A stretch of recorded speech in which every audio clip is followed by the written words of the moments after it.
Pampanga. 4 years now, the riverbank mitigation project in Candating, Arayat, has been the face of a failed flood control project. Tuwing umuulan, panay ang aray ng mga taga-Arayat sa pag-apaw ng ilog na hindi mapigilan ng flood control. Mr. President, binisita ng aking mga staff ang Arayat nitong nakaraang 2 linggo lamang na tinamaan din ng hagupit ni Emong at nagdulot na naman ng pagguho ng ilang bahagi nito. Take note, Mr. President, katatapos lang ng panibagong repair nito noong lang Hunyo ng kasalukuyang taon, 2025. Sa itsura ng structure, tila baga hindi binibigyan pansin ng gobyerno ang Candating. Pero kung babalikan natin 1 taon pa lamang ang nakakaraan o noong Agosto 2024, may gumuho ng flood control matapos mahagupit ng monsoon. Mr. President, a review of the budget books shows that we started funding the construction, rehabilitation of slope protection along Pampanga River, Candating, Arayat, Pampanga, way back in 2018. Let me give a rundown.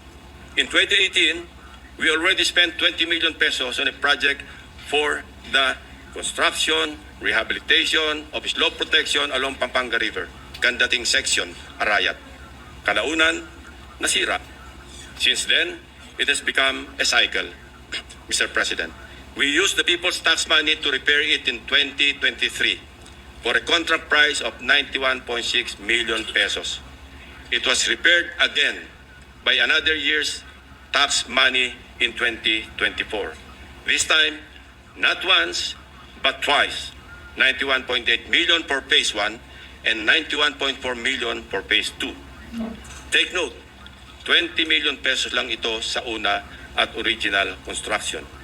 If the original construction cost was only 20 million pesos in 2018, why did the repair cost balloon to 350% or 91 million in 2023 and another 183 million pesos in 2024 or an overall increase of 815%? Aba, at nawili na ang funder ng Edmarie Construction na siyang palaging nananalong contractor sa Candating, Arayat, Pampanga noong 2023 at 2024. Naglagay pa ulit ng 100 million pesos ngayong taon. Buti na lang, pinigil ng Malacanang ang pag-release ng pondo. Distinct din, but in a very distinct way. As I mentioned earlier, all of these were awarded to the same mighty contractor, Edmarie Construction and Trading.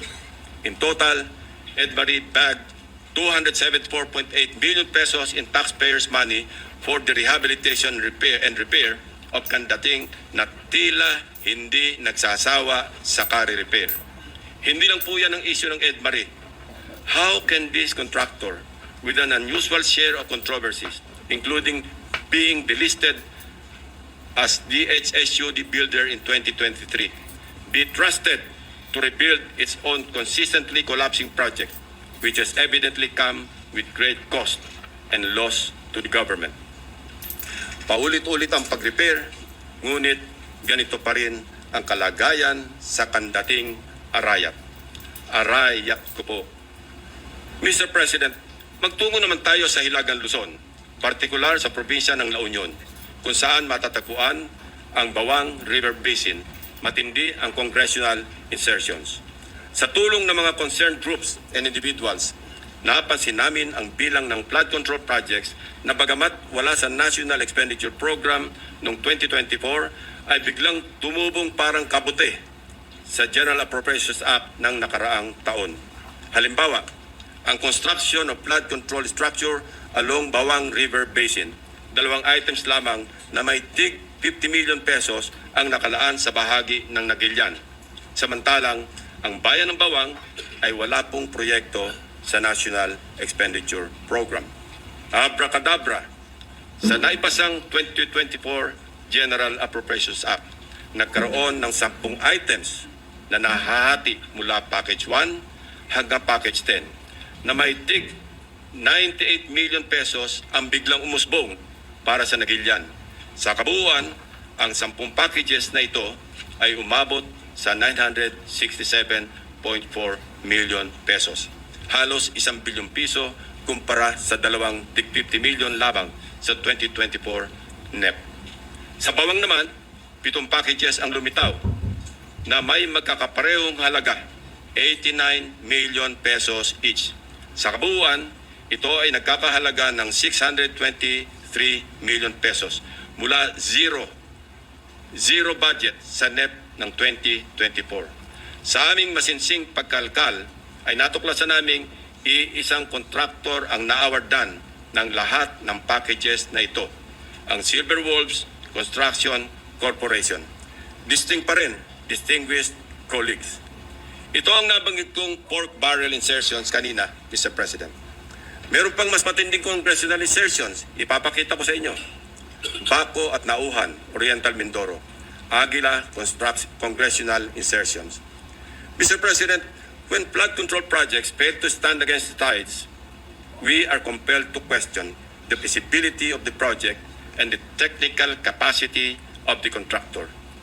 But what if an elected congressman or a political group claims ownership of the project? Is it not both proper and necessary to scrutinize their motivations and examine the extent of their involvement, and perhaps to hold them responsible? This explains the logic why I am insisting to make transparent the identities of the proponents of the insertions from the House GAB, Senate version, and all the way to the BICAM. If they claim something as theirs, should they not also be accountable for its failures? Mr. President, I raise the question because of the evident congressional banners we observe alongside many projects in Nauhan and Baco, both in Oriental Mindoro. Bilang halimbawa, in Barangay Burbuli, Baco, Oriental Mindoro, one banner reads, Congressional Project, Construction of Flood Control Structure along Barangay Burbuli, Alag River, Baco, Oriental Mindoro, Aguila, Aksyon, Gobyerno at Inisyatibo sa Larangang Lehislatura. This project, awarded to Silver Wolves Construction Corporation again, is worth 95 million pesos. It is an ongoing project to be completed in December 2025. This project is so important that it can turn stones and get funding approval under the unprogrammed appropriations of the 2024 national budget. This prompts us to dig deeper into the web. And as they say, social media is a great resource of evidence, which lawyers fondly call testimony against self-interest. In one Facebook post, we discovered a congressional representative showcasing his midterm accomplishment report covering the period from June 30, 2022 to December 31, 2023. He openly lists projects, hold your breath, funded his office. I repeat, funded by his office, including flood control and river protection initiatives. From Aguilas Baco, let us travel to Aguilas Nauhan, also in Oriental Mindoro. Mr. President, Nauhan is among the beneficiaries of 3.6 billion pesos worth of projects, while Baco proudly lists 807 million, all of which is attributed to and owned up by the office of the congressman. Hindi lamang po ito ang maswerteng napondohan. Isa pa sa pinagmamalaki ng mapag-angking congressman ay ang flood control structure sa Butas River, upstream, Barangay San Jose, Nauhan, Oriental, Mindoro.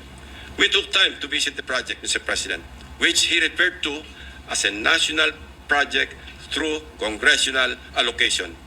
The project was awarded to Raymond Builders for 231 million pesos at hinugot pa rin ito sa unprogrammed funds. Dalawang projects na po ito ng Aguila na natuklasan naming mula sa unprogrammed funds, isa sa Barangay Burbuli at isa sa Barangay San Jose. Sa tagol ko na rin pong nagbubusisi ng pambansang budget, ang pagkakaalam ko po, masalimuot ang proseso ng paggamit ng unprogrammed appropriations under the Special Purpose Fund para mag-augment sa ilang items under the regular budget. Hindi po madaling ma-access ito.